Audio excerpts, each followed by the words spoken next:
j'espère que vous allez bien. C'est Lata Sévréché, on se retrouve aujourd'hui pour la première vidéo sur la chaîne. Et oui, voilà, le sondage a parlé, je me lance sur YouTube. Et on se retrouve aujourd'hui pour un book haul, puisque je vais vous présenter mes achats des Imaginales 2019, puisque j'ai eu la chance de me rendre à ce salon cette année. C'est parti. Alors bien évidemment, tous les livres dont je vais vous parler et toutes les références aux artistes que je vais vous présenter seront disponibles en barre d'infos. Donc on se retrouve ci-dessous pour tous les détails. Je n'ai donc pas moins de 12 livres à vous présenter, mais d'abord j'aimerais vous parler des seuls goodies que j'ai achetés au cours de ce salon. Donc vous allez pouvoir le voir en insert. Il s'agit d'illustrations de l'artiste Ash Colored, dont vous pourrez évidemment retrouver le lien en barre d'infos. J'ai donc choisi 3 illustrations car elle proposait un pack pour 3 illustrations. J'ai donc pris l'oiseau tonnerre comme vous pouvez le voir, suivi de l'Okami. Donc ces 2 illustrations font partie de l'univers des animaux fantastiques. Et j'ai également craqué sur ce petit renard sur fond noir, voilà. Donc je vous présente cet artiste et n'hésitez pas à aller découvrir ses travaux. Mais revenons à nos moutons. Donc je vais maintenant vous parler des livres que j'ai pu acheter ou recevoir au cours de ce salon, puisque je vais commencer avec les 2 livres que je n'ai pas payés, puisque je les ai gagnés lors de concours organisés par la maison d'édition Lynx. Et la maison d'édition nous proposait également de rencontrer les auteurs de ces 2 livres. Donc je vais vous présenter en premier Le Passageur. Donc j'ai gagné le 2e tome de Andoris aux éditions Lynx. J'ai pu rencontrer également l'auteur autour d'un pique-nique improvisé à l'extérieur de la bulle et c'était très sympa de pouvoir discuter avec l'autrice. Et comme je n'ai pas lu le premier tome et que je ne veux pas me spoiler, je vais vous parler du résumé du premier qui est donc Le Coq et l'Enfant que vous pouvez voir ici en insert. C'est donc l'histoire de Matteo, un jeune Rome qui a hérité du don de sa mère, celui d'entendre les pleurs des fantômes. Afin de ne pas sombrer dans la folie, il doit aider les spectres à passer de l'autre côté. Et pour ce faire, il doit rejoindre l'époque d'origine du fantôme pour apaiser sa mort. Mais dit comme ça, ce serait super facile, pas vrai? Matteo va être propulsé pour sa première mission au beau milieu de la semaine sanglante. Moi, je trouve que c'est une histoire qui promet et j'ai hâte d'attaquer ce premier tome. Le 2e livre des éditions Lynx que j'ai reçu ne sortira qu'en juillet et il s'agit de Zoomancie d'Adrien Thomas. Là encore, je ne l'ai donc pas lu, mais il s'agit d'un roman post-apocalyptique qui nous plonge entre autres dans un Paris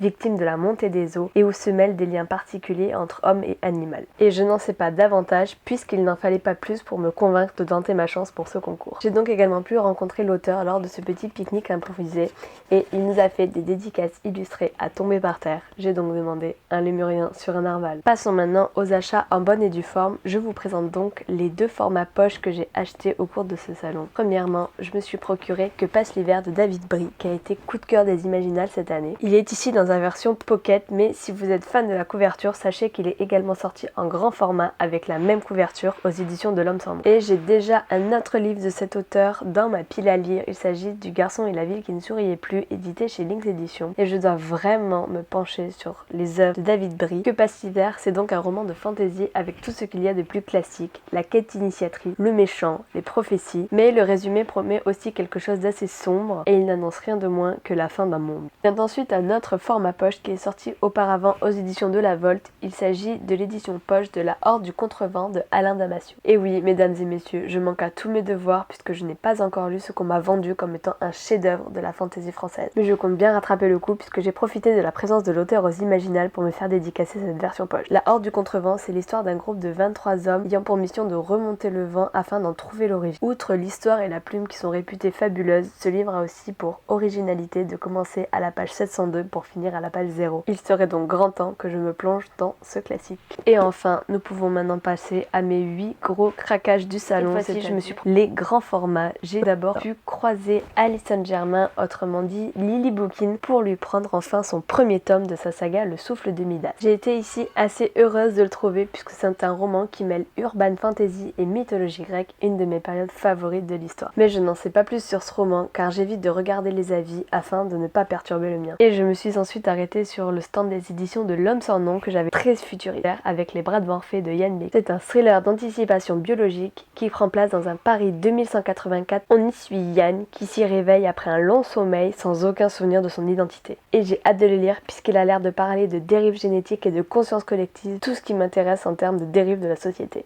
Et je vous présente maintenant un livre qui n'était pas du tout sur ma liste d'achat, mais je ne peux rien refuser à Floriane Soulas lorsque je la croise. Je me suis donc procuré son dernier bébé, Les Noces de la Renarde, qui est, soit dit en passant, un sacré pavé. Édité chez Scrinéo, c'est un roman qui prend place dans une ambiance asiatique et qui fait le parallèle entre deux époques, 1400 et l'ère actuelle. On retrouve un peu dans la même veine, mais qui était cette fois sur ma liste d'achat, Mortal Song, édité chez Le Chat Noir, et c'est un roman de Megan Crowe. Si ici il n'y a pas de parallèle entre passé et présent, c'est bien la désillusion de l'héroïne qui m'intéresse. Car en effet, le personnage principal, qui a toujours été élevé comme l'élu, se rend compte qu'elle n'était qu'un leurre et elle va devoir retrouver la véritable héroïne dans les rues de sa vie. Et en termes de deuxième roman, je vous présente maintenant le nouveau-né de Johanna Marinès, Cendre, aux éditions Snag. J'ai également craqué, mis à part le bouquin, sur le petit marque-page qui a été créé pour le roman spécialement par la boutique Escale en bord de page. Ici, Johanna Marinès nous emmène loin de son dernier roman Astronomie, publié chez Mots en Flot, qui était un roman post-apocalyptique. En effet, elle nous présente ici un roman steampunk qui se déroule dans un Londres 19e siècle, où une quantité de personnages vont voir leur destin s'entremêler. On va donc y suivre une enquête de disparition où le surnaturel pourrait bien faire son apparition. Et enfin, nous allons terminer ce book haul avec l'auteur chez lequel je me suis le plus ruinée sur cette édition. Il s'agit sans aucun doute de Victor Dixon et de sa saga Phobos. Je me suis donc procuré le tome des origines et le dernier tome, le 4e. Cette saga est éditée chez la collection R. Je vais donc ici vous parler rapidement de l'histoire du premier tome. Donc si vous ne connaissez pas, la chronique est disponible sur le blog et je vous mets le lien en barre d'infos.